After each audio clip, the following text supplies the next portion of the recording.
Of all the works that have ever aspired to be the great American novel, Herman Melville's 1851 whaling epic, Moby Dick, stands unmatched. This towering tale is not merely a novel, but a profound reflection of America's soul.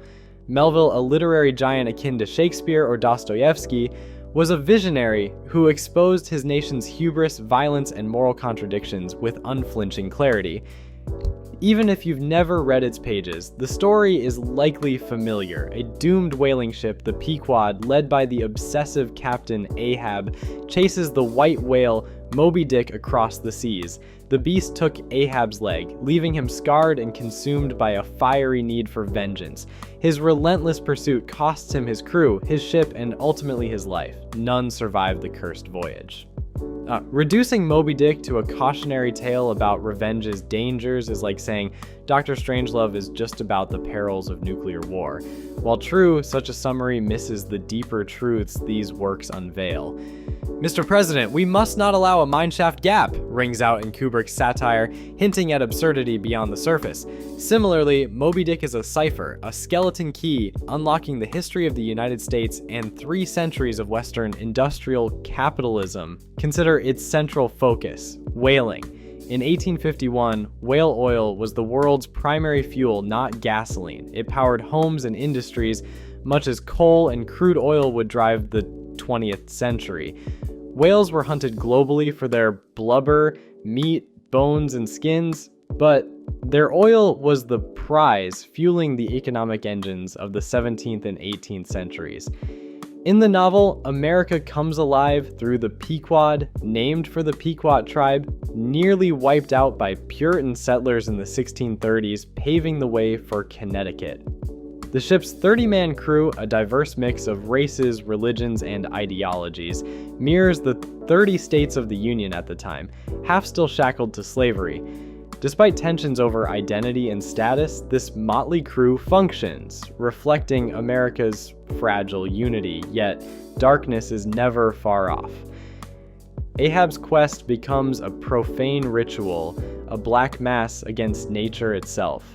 He rallies his men with a fervent oath, "Drink, mates, and swear death to Moby Dick. May God hunt us all if we do not hunt him to his death." His obsession infects the crew, twisting them into fanatics. Those who might resist remain silent, complicit in the madness. In the end, Moby Dick triumphs, sinking the Pequod, and the sea's great shroud rolls on as it did millennia ago.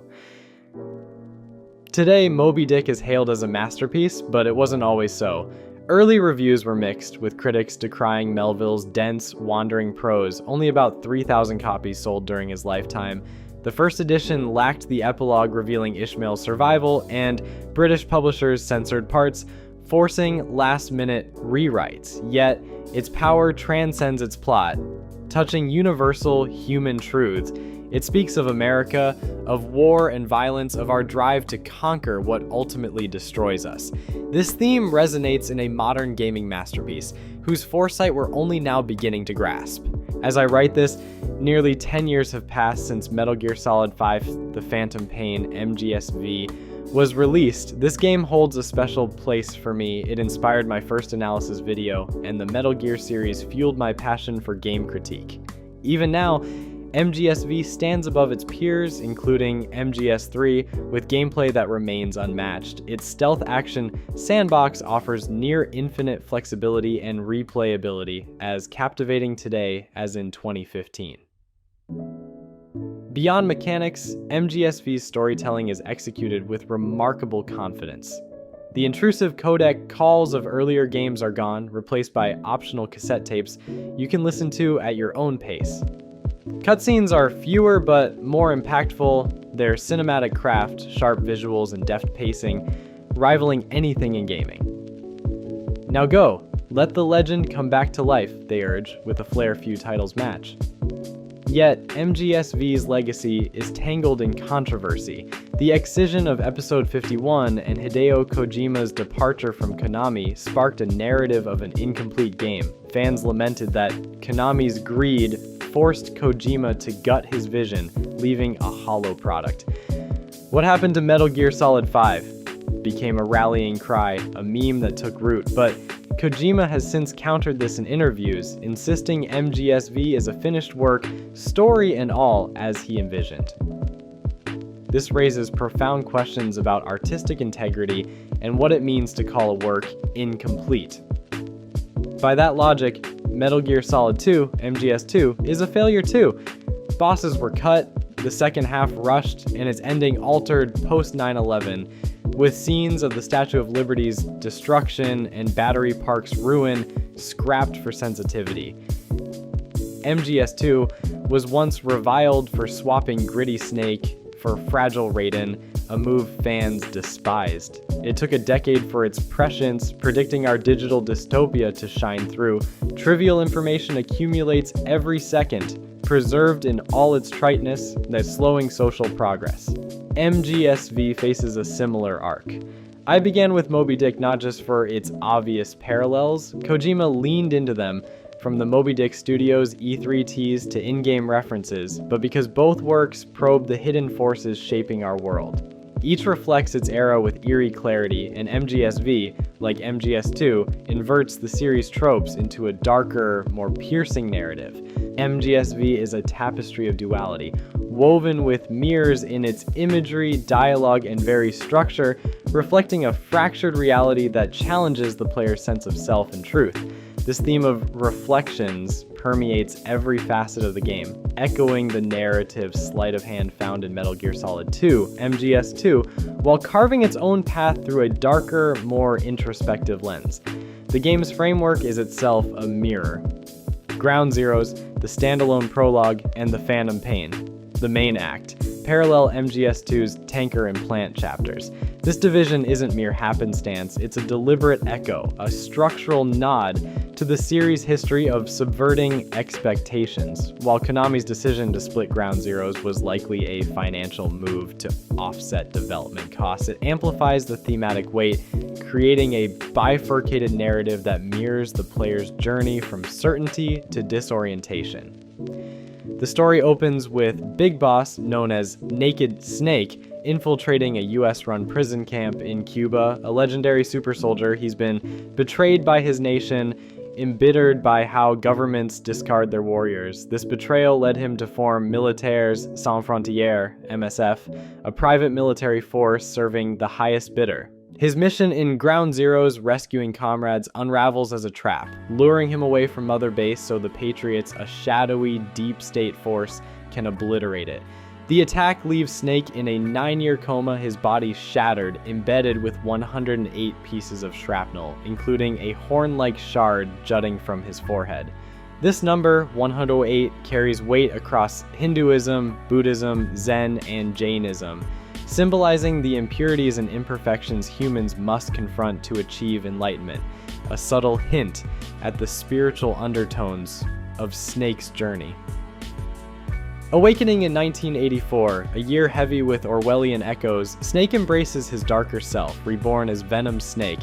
His quest for revenge drives him through Soviet-occupied Afghanistan and the war-ravaged borderlands of Angola and Zaire, regions scarred by conflict and exploitation. MSF, now Diamond Dogs, becomes his instrument, a private army fueled by his vendetta against those who destroyed his past. Mirrors dominate the visual language. Ground Zeroes introduces the antagonist Skullface through reflections, first in a soldier's helmet, then a Jeep's side window, a choice that sets the tone for the game's obsession with distorted perceptions. The Phantom Pain begins with a slow camera pan toward a mirror, the screen proclaiming, "Just another day in a war without end." This mirror isn't just scenery, it's a narrative device, signaling that what you see may not be what is. Key moments, characters, objects, events are often revealed first through reflections, forcing players to question the reality before them. Cutscenes amplify this, positioning characters as opposites, allies clashing over values, rivals facing off, or inner angels and demons vying for control. A soldier's silhouette in a storm, a comrade's gaze across a fire. These images frame duality, suggesting a constant tension between self and other, truth and illusion. The dialogue doubles down on this theme, weaving a hypnotic rhythm of contrasts. Characters speak in paired opposites. A group above nations, even the US, followed by, I was the parasite below, feeding off Zero's power. Look up, please, one urges, only for another to counter. Look down! This war is peace, a voice declares. Another snarls. Cypher sent us to hell. Quiet, the snappers, transformation tones. I am quiet, the absence of words. Her words, a paradox that underscores the game's fixation on what's said versus what's unsaid. These linguistic flips are deliberate, almost subliminal, priming players for the narrative's deeper twist. The reality you trust may be a facade. This duality extends to the game's structure. Beyond the Ground Zero's Phantom Pain split, the Phantom Pain divides into Chapter 1, Revenge in Chapter 2, Race, each reflecting a different phase of the player's journey. Mission briefings flash mirrored digits. 1984, a year that reads the same forward and backward, reinforcing the theme at every turn. This fractured form, partly a result of Konami's cost-driven decisions, mirrors MGS2's own narrative rupture, where a straightforward action opening gives way to a disorienting, unreliable tale. Critics and players, distracted by the split release, often missed how MGSV replicates MGS2's ruse, a confident, badass intro that lulls you into thinking you're in control, only to unravel your identity and reality itself. Every element, visuals, dialogue, structure, builds toward a moment of reckoning. You begin as a legendary hero, but the mirror shows something else, a distorted self, a pawn in a larger game. Which version of events can you trust, the game asks. What's real and what's an illusion? By the time the credits roll, you're left staring into the black mirror, questioning not just the story, but who you are. MGSV's core question is identity. What kind of big boss are you? A compassionate leader who spares lives and saves animals, or a ruthless killer? The open world sandbox grants freedom to choose, but that freedom proves illusory. Promised as the saga's closer, MGSV seems to chart Big Boss's descent from hero to villain. Chapter 1, Revenge delivers. You rise from betrayal, rebuild his legend, recruit a fierce army, and craft cutting-edge gear. A wild conspiracy about vocal cord parasites unfolds. Pure Kojima excess. It climaxes with you storming a secret base, seizing the nuclear-armed Metal Gear Sahelanthropus, a conqueror's trophy towering over Mother Base. If MGSV ended here, at missions 30 and 31, it'd be less divisive. We hold rifles in missing hands, stand tall in missing legs, the game declares. Striding on the bones of our fallen, then we're alive. It's the Hollywood ending we're trained to love. Defeat the enemy, claim the prize, roll credits. But Chapter 2 upends this. You're back in the fray, replaying missions in a war without end. Mother Base succumbs to paranoia. Spies lurk, they say. Watch the man to your left, your right, assume nothing, report everything. Allies abandon you, taking your robot prize. Mission 43, Shining Lights Even in Death, is the gut punch. A parasite outbreak forces you to execute your own soldiers, scientists, and patients to halt its spread. You began escaping a hospital massacre. Now you perpetrate one, smearing their ashes on your face. Chapter 1, Built Big Boss's Myth. Chapter 2 dismantles it, leaving Ahab chasing a phantom foe. Mission 46, Truth reveals you're not Big Boss, but his double, surgically and hypnotically molded to serve as his decoy. The real boss is off building his utopia, your cannon fodder, fighting shadows for a lie. His betrayal mirrors the government's abandonment of him, making you complicit in his hypocrisy. MGS2 taught that anyone could be a hero. MGSV warns, anyone can be damned. It's not freedom, it's a curse, trapping you in a cycle of violence that turns inward, shattering the action hero fantasy. I once read MGSV as a post-9/11 allegory for America's vengeful anti-terror crusade, and that lens holds. But recent playthroughs point to Japan. Under Prime Minister Shinzo Abe, Japan pushes to repeal Article 9, its post-Weeaboo ban on war. After defeat, Japan vowed to resolve disputes peacefully, but Cold War fears, China's 1949 revolution, Japan's economic woes, rising communism prompted the US to reverse course. Strikes were banned, leftists suppressed, and pro-West leaders, including Yakuza, installed, forming the Liberal Democratic Party. Article 9 was diluted, birthing the JSDF. By 2014, with US support, Abe reinterpreted Article 9 to allow war for allies, bypassing Parliament. Full remilitarization debates rage, with most Japanese opposing it. Supporters claim military spending will boost the economy and national pride, but the West's aim is clear: Japan as a global mercenary force. MGSV condemns this path.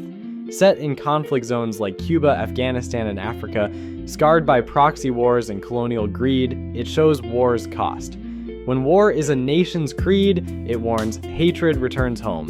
History echoes this: Rome's Praetorians, Nazi SS, exported violence festers within. With nuclear treaties expiring, MGSV's warnings resonate. The world needs a language of nukes, it says, tying wealth's rise to our doom. Nukes, climate collapse, exploitation, you, Venom, are no hero, just a pawn in a profit-driven war machine, building another's legend until your demons destroy you. Cypher will rewrite the records, it warns, but the thirst for revenge I've planted will infest the system. Moby Dick and Metal Gear Solid 5 are more than stories, they are mirrors reflecting the human condition, exposing our obsessions and their costs. Melville's tale of Ahab's doomed hunt and Kojima's saga of Venom Snake's illusory quest both reveal the destructive allure of vengeance and control. The Pequod's crew, like diamond dogs, follows a leader into ruin, their fates tied to a nation's pride and greed. These works, initially misunderstood, unveil universal truths about war, identity, and the cycles we perpetuate. MGSV's Black Mirror shows us not as heroes, but as pawns in systems, whether Whaling's profit-driven slaughter or militarized economies exploiting lives. My journey with Metal Gear, from a teen awed by MGS1 to a man grappling with MGV's pain, taught me to confront my own phantoms. The game's final call, Venom's antidote, neutralizing his venom, urges us to break free from regret and vengeance. We must heed these warnings. Like Ahab, we risk binding ourselves to a doomsday machine, be it nukes, greed, or endless wars, unless we choose to live differently. Moby Dick and MGSV challenge us to find meaning beyond the surface, to see humanity in our enemies, and to transform loss into strength. Can we stand tall on missing legs, turn venom into healing, and write a new story? The sea rolls on and the game's loop closes, but we can step out, choosing life over endless battle, crafting our own names, and building a future unbound by the past. Thank you for watching. Don't forget to like and subscribe.